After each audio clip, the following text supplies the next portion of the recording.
Hi everyone, I hope you're well. This is a revision video for week 1 of Marketing Fundamentals. So the first session that we took was about the nature of marketing, and this is going to be a bit of a um, revision lecture. And okay, so in this lecture, we're gonna revise the concept of what marketing is, how marketing is developed over time, how marketing relates to business performance, and what the scope of marketing is. Okay, we did an activity in class. When it comes down to marketing, a lot of people define it in different ways, but mainly the main role of marketing is to make the customers aware of the product that you're providing them and the need that your product is fulfilling. So, for example, if you were to have a business and you set up your shop, you made sure the product is right, the place is right, but the customers weren't aware, so you didn't do any promotion. We can't expect that kind of business to work. So it's really important for you to be able to convey that message to the audience, to the target customers, that you are fulfilling their need, which is why they need to get your product. So that is the whole concept of marketing. It's very customer focused. Okay. The marketing concept, like we said, it's focused on customer satisfaction. So that means you don't only focus on giving customers a product, but you also focus on making sure that the customers are satisfied even after they've purchased it. So they can be repeat customers or they can market the product for you. So like word of mouth. So if, for example, if we go to a restaurant that we really like, when we come back home, we end up texting our friends and our family and like, oh, I went to this restaurant and it was really good. I really liked the food. That is word of mouth marketing. So that can only happen if the customer is satisfied. That not only helps you retain customers, it also helps for you for your marketing efforts. Also, marketing is an integrated effort throughout the whole company. So that means when it comes to marketing, the same message needs to be conveyed, and there should be an integration within the whole company about that marketing message. Also, marketing needs a belief that corporate or organizational goals can be achieved through customer satisfaction. So people working in the company need to believe that they can only achieve their corporate goals, their organizational goals, if customers are satisfied. Okay, so like we said, these are the three main factors of the marketing concept. One, that it needs to be customer oriented. Two, it needs to be an integrated effort throughout the whole organization. And three, that the goal achievement, the organization should believe that they can only achieve their organizational goals if their customers are satisfied. Okay, so this slide just shows how you can create customer value. So the perceived benefits are the positive. So that's the product benefit, service benefit, relational benefits, and image benefits. And the negatives is everything you're putting into it. So monetary cost, time cost, energy cost, psychological cost. So all of that is the cost or the sacrifice that you're putting into that. So the value that the customer gets is these benefits minus the sacrifice. Okay, when we look at this, this is an ad for Innocent Smoothies. And when we look at these ads, we get the key message they're trying to deliver. I want you guys to take a look at it, maybe pause the video and see what you think this message is.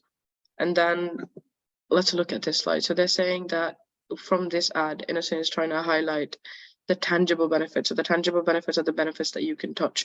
So the tangible benefits of his product, the fact that it has healthy ingredients, it's pure, it's outlining that it gives you 2 of the 5 fruits that you should have every day. The same way, if we look at this L'Oreal advertisement, it also gives you tangible and intangible benefits. So the tangible benefits are that your hair is going to be shiny, it's going to smell nice, and the intangible benefits, so the benefits you can't touch, you're going to feel more confident, you're going to feel more attractive, you're going to feel good when you use it.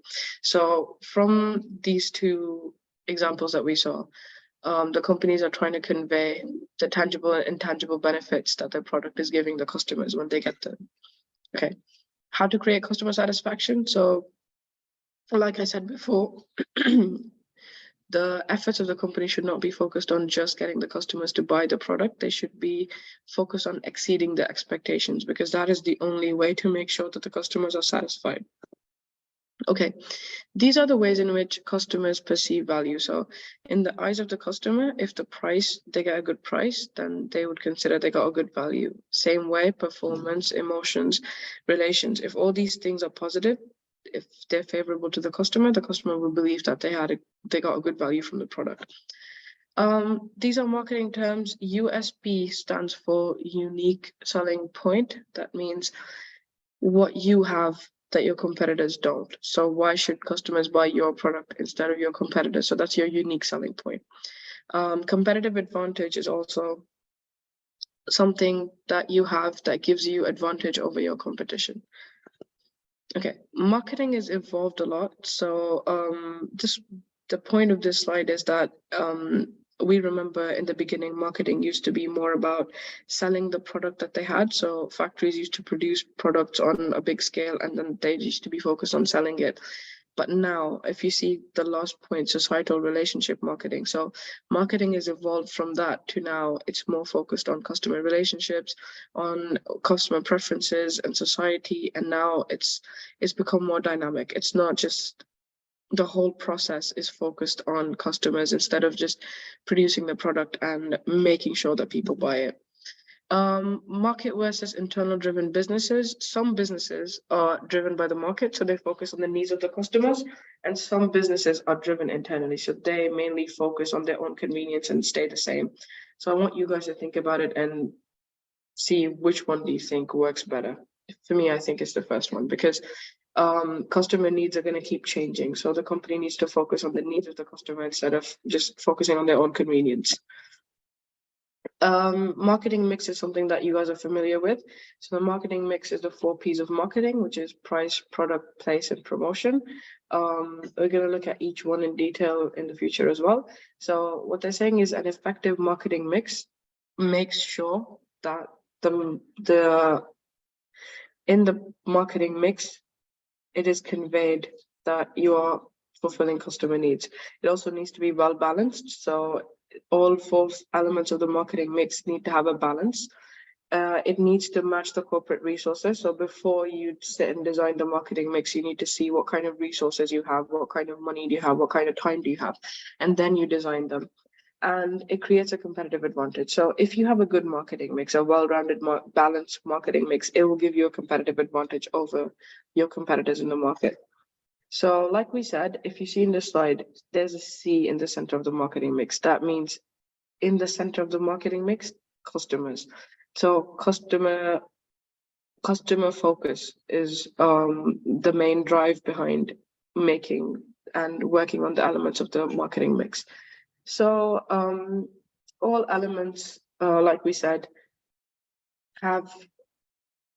are affected by the selection of target market for your business. For the product, you have to make a few decisions like the branding, how you want to brand the product, what kind of quality, what kind of features do you want to give to customers.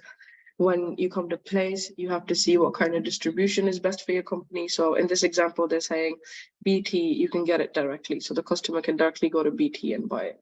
But if you want to buy a Nissan car, you have to go to a dealer first. So that's the retailer there. If you want to buy Del Monte products, those are food products, you have to, so Del Monte sells them to a wholesaler, then the wholesaler sells it to a retailer like Tesco, Asda, and then the customer buys it. So what they're trying to say is it depends on your company, what kind of distribution you have, basically. And the price, the same way, there's different price strategies that we're going to discuss in the future as well. So all of these, the product, the price, the place, and the promotion, all of these 4 elements of the marketing mix are completely focused on the customer. So what strategy you pick, what pricing strategy, what kind of distribution are you giving, you need to make sure that the target market is at the heart of this decision, because if it's not, then these efforts are going to go to waste, because you need to make sure that the money you're putting into this, the effort, the time you're putting into this, you get something out of it. And that can only happen if all this marketing mix is focused on the customer. Okay, that's it for the first week's lecture. If you guys have any questions, please feel free to email me. My email, I think you already, well, if you guys already have my email.